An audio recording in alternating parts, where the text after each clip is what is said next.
Apabila kita harus tersandung dengan masalah, kita akan diberikan solusi-solusi yang tidak kita duga, yang kita tidak kira. Sehingga kehidupan kita walaupun berliku-liku, tentu di dunia ini adalah ujian bagi kita ya teman-teman. Dunia ini adalah ujian bagi orang yang beriman.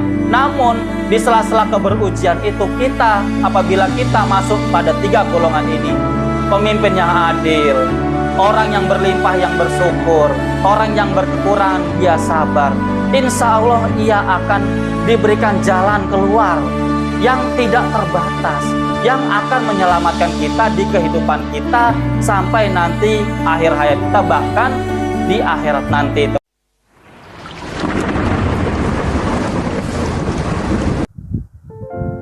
Assalamualaikum warahmatullahi wabarakatuh. Salam sejahtera bagi kita semua teman-temanku dimanapun kalian berada. Semoga pada kesempatan hari ini kalian semua dalam keadaan sehat walafiat, dalam keadaan lancar aktivitas pekerjaan maupun kesehariannya. Semoga kita semua senantiasa diberikan keberkahan, kelancaran, kemudahan oleh Allah Subhanahu wa taala Tuhan kita, sehingga hari-hari kita ke depannya semakin hari semakin baik, semakin produktif dan berkah dan manfaat bagi orang-orang yang kita sayangi dan orang-orang yang ada di sekeliling kita. Sebelum kita masuk pada pembahasan kita pada hari ini, jangan lupa untuk subscribe ya teman-teman, like, share, dan komen, dan nyalakan notifikasi lonceng yang ada di situ ya teman-teman. Bantulah konten ini agar semakin meluas, menyebar, dan selalu memberikan insight-insight yang baik bagi seluruh masyarakat Indonesia Raya kita ini. Video ini dipersembahkan oleh minyak terapi herbal kayu puro teman-teman. Minyak terapi herbal kayu puro ini berkhasiat untuk membantu pemulihan stroke, vertigo, saraf kejepit, nyeri otot, nyeri tulang, nyeri sendi, kebas-kebas, dan berbagai hal ketidaknyamanan pada fisik kita ya teman-teman. Apabila kita melakukan aktivitas namun fisik kita tidak nyaman, tentu segala sesuatunya akan tidak nyaman dan tidak lancar ya teman-teman. Maka dari itu, minyak terapi herbal kayu puro ini hadir untuk membantu bagi kita agar tubuh kita tetap terjaga dengan nyaman, sehingga aktivitas kita tidak akan terganggu dan akan selalu lancar apabila kita melakukan berbagai aktivitas pekerjaan maupun keseharian kita ya teman-teman. Apabila kamu ingin check out, ingin order, kamu bisa lihat di kolom deskripsi yang ada di bawah ya teman-teman. Di sana ada linknya, kalian tinggal tekan linknya, nanti kalian bisa masuk ke e-commerce-nya ya teman-teman. Minyak terapi herbal kayu puro, minyak terapi yang menemani kamu dengan nyaman di rumah. Teman-temanku dimanapun kalian berada, kita dalam berkehidupan tentu ada banyak hal yang kita mungkin angan-angan dan cita-citakan dan harapkan. Namun ada juga ibaratnya itu cita-cita yang juga luhur, yaitu bagaimana kita bisa menjadi seseorang pribadi yang dicintai oleh Tuhan kita, Allah Subhanahu wa taala. Ada hal-hal yang tercatat pada kitab-kitab kuning atau catatan-catatan ulama, atau mungkin nasihat-nasihat ulama, atau mungkin juga intisari yang dicatat oleh para leluhur-leluhur kita ya teman-teman. Betapa kita hidup di zaman akhir ini ada golongan-golongan orang, golongan-golongan tertentu, yang golongan-golongan ini akan hadir, akan muncul dan menjadi jalan bagi kita untuk bisa menjadi seseorang yang dicintai, yang kita mencintai Tuhan kita, dan kita juga bisa dicintai oleh Tuhan kita karena hal-hal tersebut. Yaitu ada beberapa golongan, yaitu 3 golongan di zaman akhir. Seseorang itu dapat dicintai oleh Tuhannya teman-teman. Untuk itu, apakah golongan-golongan tersebut? Apa 3 golongan tersebut? Marilah kita bahas lebih dalam segmen olah pikir. Mengolah pikiran, merenungi kehidupan dan berbagai hal yang terjadi dalam kehidupan ini. Teman-temanku dimanapun kalian berada, kita dalam berkehidupan tentu kita memiliki cita-cita luhur. Tentu kita ingin menjadi pribadi-pribadi yang lebih baik dari hari ke hari. Terutama gak cuma dalam segi kehidupan duniawi kita ya teman-teman, namun juga kehidupan setelah kita meninggal nanti, yaitu ukhrawi atau akhirat kita.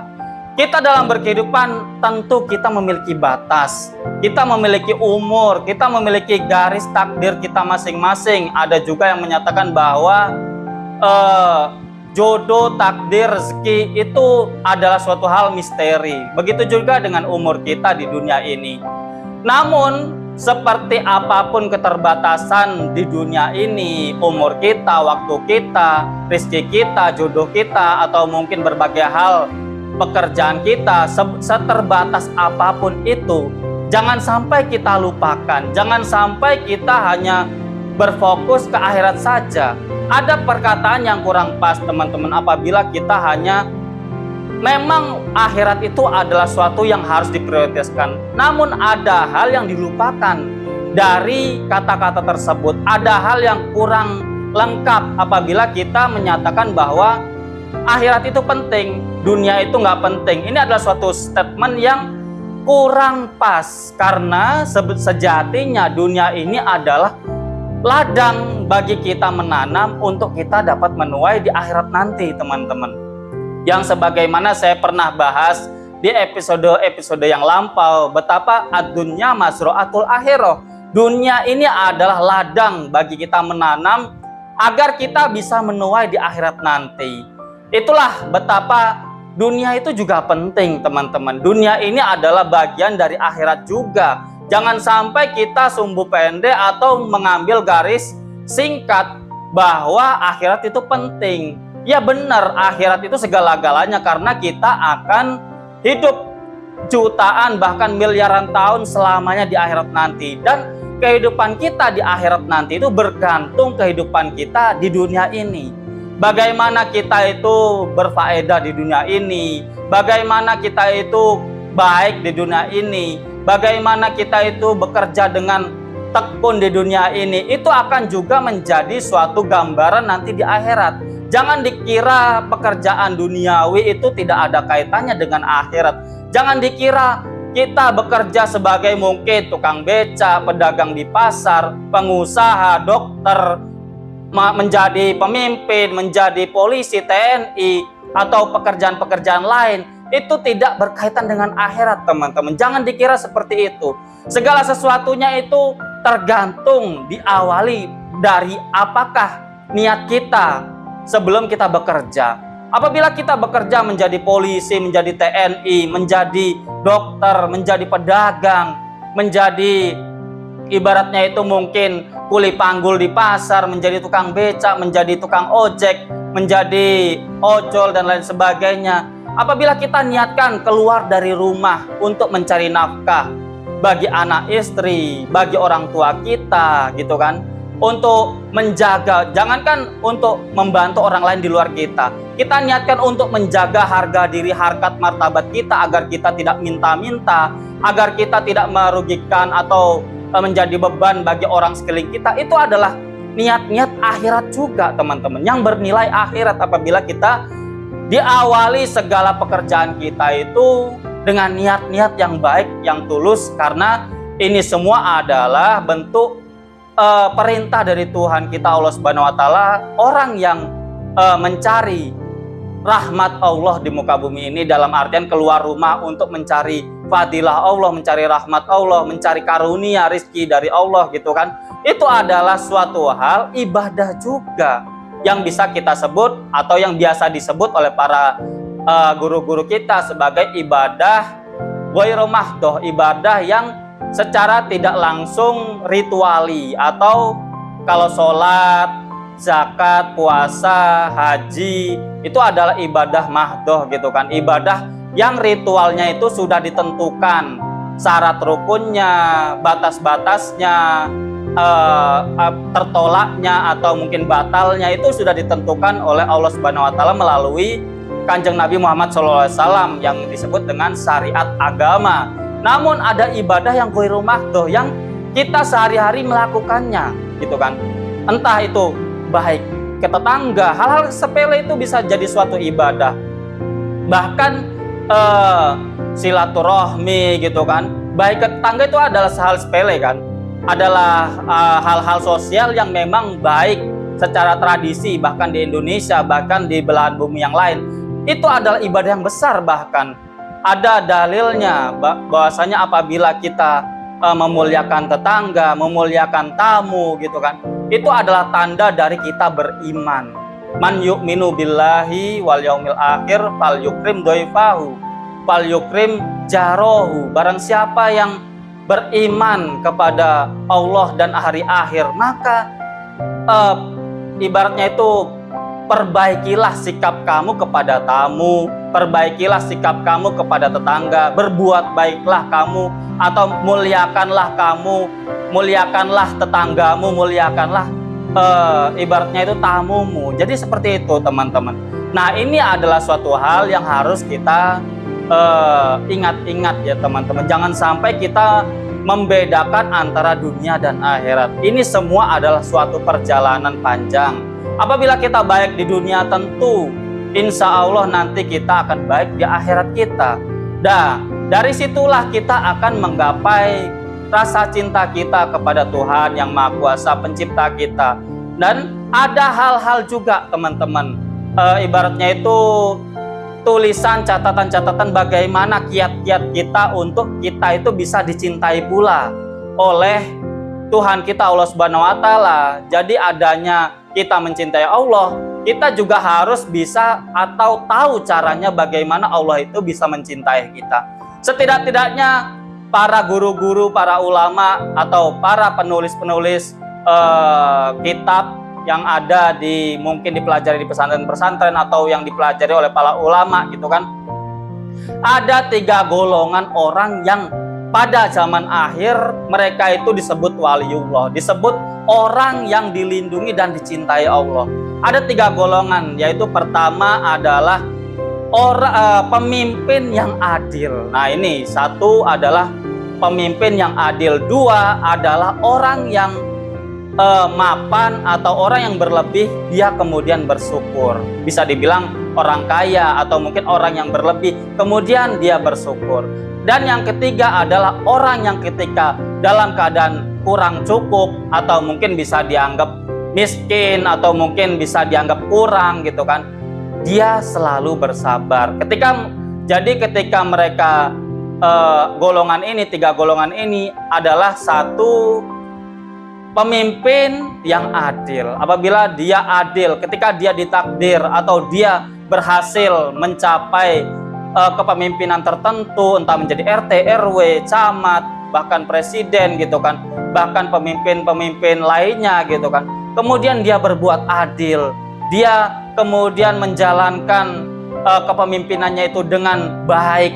Nah, ini adalah satu golongan dari 3 golongan yang akan Allah itu cinta kepadanya teman-teman.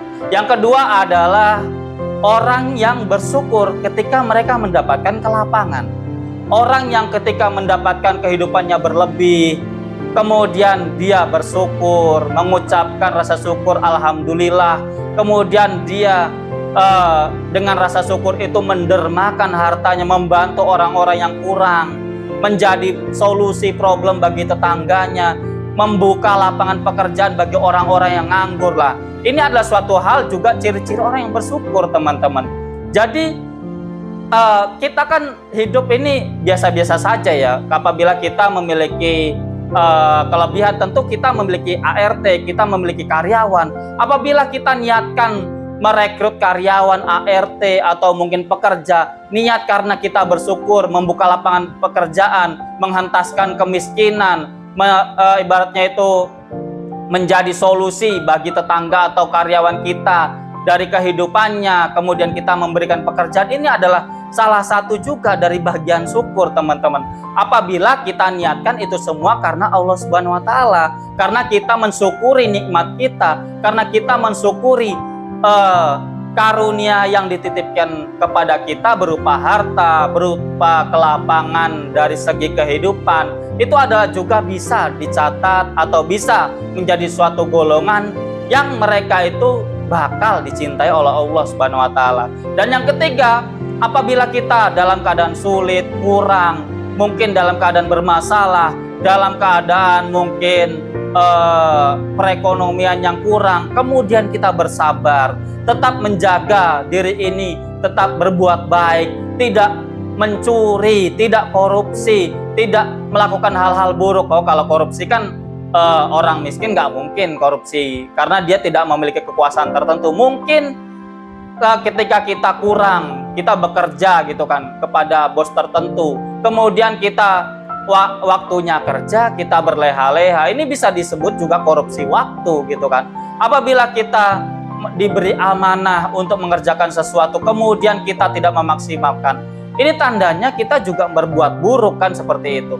Gak harus orang-orang kaya, gak harus orang-orang pejabat yang ibaratnya itu tidak menempatkan sesuatu pada tempatnya. Terkadang orang yang berkekurangan seringkali mewajarkan sesuatu yang sebetulnya itu semua adalah suatu hal yang buruk, teman-teman. Misalkan kadang ada, oh saya sudah miskin, kemudian saya ibaratnya itu saya rakyat biasa gitu kan, bukan orang mapan, bukan pejabat, kemudian saya melanggar lalu lintas karena saya nggak punya helm gitu kan. Ini adalah hal-hal yang merugikan secara sosial juga kan.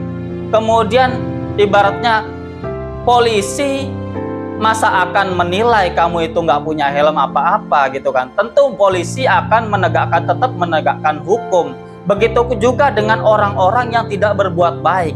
Tidak ada alasan bahwa dia berkekurangan kemudian dia menjadi begal, kemudian dia ibaratnya itu menjual hal-hal yang diharamkan seperti barang-barang yang diharamkan di Indonesia, narkotika dan lain sebagainya gitu kan. Bukan menjadi suatu alasan gitu kan. Ketika kamu bisa menahan kesulitan itu, kamu bisa menjaga di saat kamu sulit, di saat kamu kurang, kamu tetap tidak melanggar hukum, tidak terutama hukum agama, entah itu mencuri, merusak fasilitas umum, ibaratnya itu berbuat buruk kepada tetangga dan lain sebagainya, tetap menjaga silaturahmi, tetap berbuat baik, bahkan kamu dengan legowonya bisa menolong orang lain. Ini adalah salah satu dari 3 golongan manusia kita semua hamba yang insya Allah akan menjadi hamba Allah yang dicintai gitu kan. Jadi orang yang dicintai Allah itu tidak semata-mata orang yang ilmu agamanya luas, teman-teman. Orang yang ibaratnya itu pintar, lebih pintar daripada kita rakyat biasa. Jadi bahkan di akhir zaman, golongan para kekasih-kekasih Allah, golongan orang yang dicintai oleh Allah, dari 3 ini tidak ada kan yang disebut ulama yang ibaratnya itu mengajarkan ilmunya. Itu sudah wajar ulama mengajarkan ilmunya kepada masyarakat yang lain, bahkan itu kewajiban. Apabila kamu dititipi ilmu, apabila kamu mengerti agama, kamu punya kewajiban untuk menyebarkan agama itu. Ibaratnya siar kamu itu adalah kewajiban kalau kamu memiliki pengetahuan tentang agama gitu kan. Tapi itu adalah bukan suatu hal yang luar biasa. Di hal yang biasa-biasa saja, apabila seorang alim, seorang guru, seorang ilmu yang memiliki ilmu agama, kemudian dia mengajarkan agama, itu adalah suatu hal yang biasa. Hal yang luar biasa di akhir zaman adalah apabila ada pemimpin yang adil, maka itu adalah suatu bintang-bintang atau bahkan purnama atau bahkan surya di tengah kegelapan akhir zaman ini yang penuh dengan fenomena-fenomena aneh, banyaknya maksiat, banyaknya LGBT, banyaknya mungkin lain sebagainya yang mungkin pada zaman dahulu kala itu tidak terjadi ya teman-teman. Banyaknya ujaran kebencian, banyaknya hasut, fitnah, ibaratnya framing yang tidak bertanggung jawab. Sekarang kan ibaratnya dunia sosmed banyak, bahkan jangankan rakyat biasa, jangankan artis gitu kan, bahkan para kiai, para orang-orang soleh itu kadang di framing, dibenturkan satu dengan yang lain. Ini adalah suatu hal fenomena yang ada di akhir zaman, teman-teman. Kita harus benar-benar mengerti bagaimana kita itu bisa benar-benar selamat dari ibaratnya itu akhir zaman ini. Dan ada 3 golongan yang apabila kita dari 3 golongan itu bisa menjadi sosok atau manusia atau seorang yang bisa dicintai oleh Allah, yang tentunya orang yang dicintai oleh Allah itu tentu akan selamat di dunianya, bahkan nanti pasti akan selamat di akhiratnya. Apabila kamu menjadi pemimpin yang adil, amanah, bertanggung jawab gitu kan, Walaupun kamu harus berhadapan dengan oligarki, kamu harus berhadapan dengan mungkin para koruptor yang akan ibaratnya itu menjebak kamu gitu kan, atau mungkin kamu ibaratnya selalu diincar karena keadilan, kamu sebagai pemimpin diincar oleh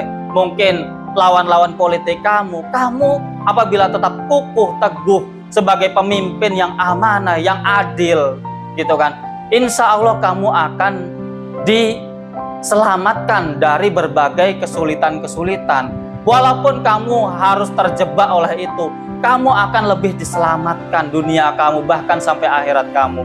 Nah, kemudian juga ada golongan yang kedua tadi.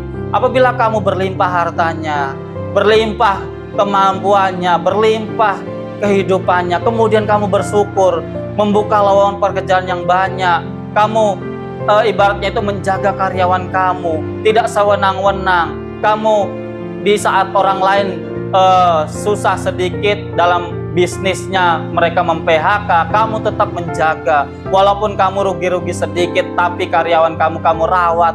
Itu adalah bentuk rasa syukur kamu. Selain kamu mungkin bersedekah, mungkin zakat, ya kewajiban zakat gitu kan. Namun hal-hal lain di luar kewajiban kamu kerjakan sebagai rasa syukur kamu sebagai orang yang mapan gitu kan. Ini adalah satu golongan di zaman akhir yang bakal dicintai oleh Allah dan Rasul-Nya, dan tentunya akan diselamatkan kehidupannya, bahkan masih dia di dunia sampai nanti di akhirat. Kemudian juga orang-orang yang mungkin berkekurangan, kamu atau kita semua yang masih saat ini mungkin di garis kemiskinan, mungkin belum punya pekerjaan, mungkin masih walaupun punya pekerjaan tidak cukup karena anaknya banyak, karena mungkin kebutuhannya lebih banyak gitu kan daripada pemasukannya. Kemudian kita tetap menjadi pribadi-pribadi yang bersahaja, yang arif bijaksana, tetap menjaga harga dirinya untuk tidak melakukan hal-hal buruk, tidak korupsi, tidak maling, tidak ibaratnya itu melakukan hal-hal yang di luar hukum normal, tradisi, bahkan hukum agama. Ini adalah satu dari 3 golongan orang-orang kita semua yang insya Allah akan menjadi seseorang yang dicintai oleh Tuhan kita, Allah Subhanahu wa Ta'ala. Dan tentunya kalau sudah dicintai menjadi wali Allah gitu kan, menjadi orang yang dilindungi. Dicintai itu artinya dilindungi. Kita akan dijalankan di jalan-jalan yang kita itu akan selamat. Apabila kita harus tersandung dengan masalah, kita akan diberikan solusi-solusi yang tidak kita duga, yang kita tidak kira, sehingga kehidupan kita walaupun berliku-liku, tentu di dunia ini adalah ujian bagi kita ya teman-teman. Dunia ini adalah ujian bagi orang yang beriman. Namun di sela-sela keberujian itu, kita apabila kita masuk pada 3 golongan ini, pemimpin yang adil, orang yang berlimpah yang bersyukur, orang yang berkekurangan dia sabar, insya Allah ia akan diberikan jalan keluar yang tidak terbatas, yang akan menyelamatkan kita di kehidupan kita sampai nanti akhir hayat kita, bahkan di akhirat nanti teman-teman. Jadi itu teman-teman, ini adalah awal pembahasan kita tentang 3 golongan orang yang akan menjadi seorang yang dicintai oleh Allah, yang mencintai Allah tentunya karena mereka mau adil, mau syukur, mau sabar dalam situasi kondisi akhir zaman, dalam situasi kondisi yang segala sesuatunya itu banyak gonjang-ganjing ya kan, di akhir-akhir ini gitu kan, banyak sekali gonjang-ganjing, entah peperangan, entah fitnah sana sini, framing sana sini yang membingungkan di sosial media gitu kan. Ini adalah satu hal yang dapat menyelamatkan kita, orang yang pemimpin yang adil. Kedua, orang yang berlimpah bersyukur. Yang ketiga, orang yang berkekurangan kemudian bersabar. Jadi itu teman-teman, semoga ini semua menjadi suatu wawasan bagi kita, saya pribadi, dan bagi kamu semua. Semoga bisa menjadi salah satu dari ini semua, sehingga kita sama-sama menjadi manusia-manusia yang beruntung, yang kemudian diberikan jalan yang baik oleh Tuhan kita.